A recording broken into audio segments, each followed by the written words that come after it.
Balita Nationwide.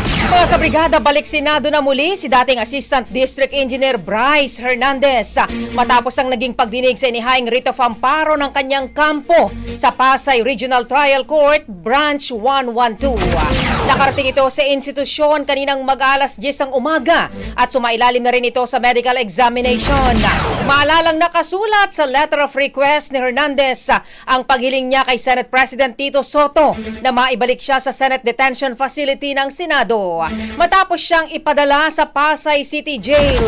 Kumpiyansa rin si Hernandez na magiging patas sina Senate President Soto at maging ang bagong chairman ng Blue Ribbon Committee na si Senate President Pro Tempore Ping Lacson.